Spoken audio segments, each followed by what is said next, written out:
ಈ ಹೊಸ್ತಿಲ ಮೇಲೆ ಕುತ್ಕೊಳ್ಬಾರ್ದು, ತುಳಿಬಾರ್ದು ಅಂತೆಲ್ಲ ಹೇಳ್ತಾರಲ್ಲ, ಯಾಕೆ ಗುರುಗಳೇ ಇದು? ಅದಕ್ಕೆ ಒಂದು ಪುರಾತನವಾದ ಇತಿಹಾಸ ಇದೆ ನಿಮಗೆ. ಅದನ್ನ ಒಂದು ಸ್ವಲ್ಪ ಸಮಯ ತೆಗೆದುಕೊಂಡು ಹೇಳ್ಬೇಕಾಗ್ತದೆ. ಹಿರಣ್ಯಾಕ್ಷ ಹಿರಣ್ಯಕಶಿಪು ಗೊತ್ತಲ್ಲ ನಿಮಗೆ? ಹಿರಣ್ಯಕಶಿಪು ವರವನ್ನ ಪಡ್ಕೊಳ್ತಾನೆ.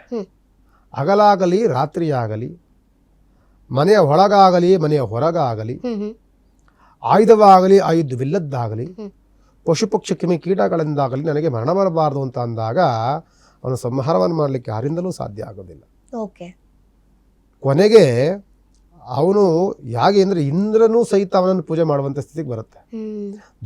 ದೇವತೆಗಳು ದೈತ್ಯನಾದಂತಹ ಹಿರಣ್ಯಕಶಿಪುವಿನ ಪೂಜೆಯನ್ನು ಮಾಡಲಿಕ್ಕೆ ಆರಂಭವನ್ನು ಮಾಡ್ತಾರೆ.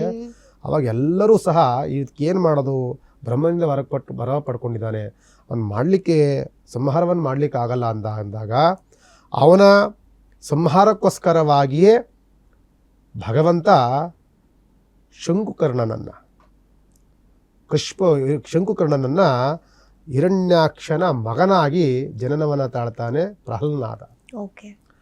ನಾಮಸ್ಮರಣೆ ಅವನು ಮಾಡ್ತಾನೆ, ನಾಮಸ್ಮರಣೆ ವಿರುದ್ಧವಾಗಿ ಇವನು ಮಾಡ್ತಿರ್ತಾನೆ. ಕೊನೆಗೆ ಅವನ ಜೊತೆಯಲ್ಲಿ ಜಂಜಾಟಕ್ಕೆ ಬಿದ್ದಂಥ ಸಂದರ್ಭದಲ್ಲಿ ಅವನು ಮಹಾವಿಷ್ಣು ನರಸಿಂಹನಾಗಿ ಪ್ರತ್ಯಕ್ಷನಾಗ್ತಾನೆ. ಕಂಬದಲ್ಲಿ ಬಂದಂತಹ ನರಸಿಂಹಸ್ವಾಮಿ ಏನು ಮಾಡ್ತಾರೆ, ಹಗಲೂ ಅಲ್ಲ ರಾತ್ರಿಯೂ ಅಲ್ಲ, ಸಾಯಂಕಾಲ ತೆಗೆದುಕೊಳ್ತಾರೆ. ಮನೆಯ ಹೊರಗೂ ಅಲ್ಲ ಮನೆಯ ಒಳಗೂ ಅಲ್ಲ ವಾಸ್ಕಾಲ ತೆಗೆದುಕೊಳ್ತಾರೆ. ಆಯುಧವಿಲ್ಲದ್ದೂ ಸಹ ಊರುಗಳನ್ನು ತೆಗೆದುಕೊಂಡು ಅವರು ಸಂಹಾರವನ್ನು ಮಾಡ್ತಾರೆ.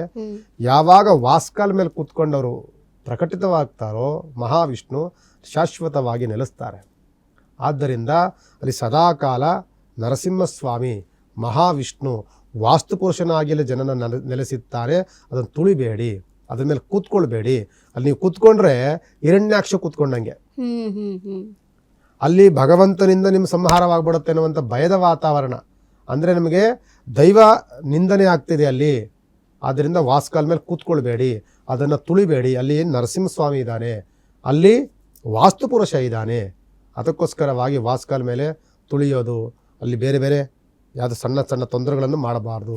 ಬೆಳಗಿನ ಕಾಲದಲ್ಲಿ ಸಾಯಂಕಾಲದಲ್ಲಿ ಸದಾಕಾಲ ದೀಪವನ್ನು ಹಚ್ಚಿ ಅರ್ಶಿನ ಕುಂಕುಮವನ್ನಿಟ್ಟು ಅವನ ಸ್ಮರಣೆ ಮಾಡಿಕೊಂಡಾಗ ಅಲ್ಲಿ ನರಸಿಂಹಸ್ವಾಮಿ ಇರ್ತಾರಲ್ಲ, ಕೆಟ್ಟದ್ದನ್ನು ಹೋಗ್ಲಿಕ್ಕೆ ಬರೋದಿಲ್ಲ, ಒಳಗಡೆ ಬರೋದಕ್ಕೆ ಬಿಡೋದಿಲ್ಲ. ಅಲ್ಲಿ ಅವಾಯ್ಡ್ ಮಾಡ್ತಾರೆ. ಅವ್ರನ್ನ ದಾಟ್ ಬರೋದಕ್ಕೆ ಅಷ್ಟು ಸುಲಭ ಅಲ್ಲ. ಅದಕ್ಕೆ ನಾವು ವಾಸ್ತುಪುರುಷನ ಮತ್ತೊಂದು ರೂಪವೇ ನಾವು ಒಂದೊಂದು ಕಥೆಗಳಲ್ಲೇ ಒಂದೊಂದು ಹೇಳ್ತೀವಿ. ಆದರೆ ನಮ್ಮ ಕಥೆಗಳಲ್ಲಿ ವಾಸ್ತುಪುರುಷನನ್ನು ನಾವು ನರಸಿಂಹ ರೂಪದಲ್ಲಿ ನೋಡ್ತೀವಿ. ನರಸಿಂಹ ರೂಪದಲ್ಲಿ ಇರುವಂತಹ ವಾಸ್ತುಪುರುಷ ಒಳ್ಳೆಯದನ್ನು ನಮಗೆ ಆಶೀರ್ವಾದವನ್ನು ಮಾಡ್ತಾರೆ, ಕೆಟ್ಟದ್ದು ಬಂದರೆ ಅಲ್ಲಿ ಅವಾಯ್ಡ್ ಮಾಡ್ತಾರೆ. ಅದರಿಂದ ಅಲ್ಲಿ ವಾಸ್ಕಾಲ್ ಮೇಲೆ ಕೂತ್ಕೊಂಡ್ರೆ ನೀವು ಅಲ್ಲಿ ಹಿರಣ್ಯಾಕ್ಷನ ಸ್ಥಾನವನ್ನು ಪಡ್ಕೊಳ್ತೀವಿ. ಆದ್ದರಿಂದ ಅಲ್ಲಿ ನೀವು ಕೂತ್ಕೊಳ್ಬಾರ್ದು, ಅಲ್ಲಿ ನರಸಿಂಹಸ್ವಾಮಿ ಇದ್ದಾರೆ. ಅಲ್ಲಿ ನೀವು ಮಾಡಿದಾಗ ನಿಮಗೆ ಅವರಿಂದ ಶಾಪಕ್ಕೆ ಗ್ರಸ್ತರಾಗ್ತೀವಿ ನಾವು. ಅದಕ್ಕೆ ವಾಸ್ಕಾಲ್ ಮೇಲೆ ಯಾರೂ ಕೂತ್ಕೋಬಾರ್ದು. ಬೆಳಗಿನ ಕಾಲದಲ್ಲಿ ಸಾಯಂಕಾಲದಲ್ಲಿ ಆರಾಧನೆ ಮಾಡಿದಷ್ಟು ಮನೆ ಅಭಿವೃದ್ಧಿ ಆಗುತ್ತೆ.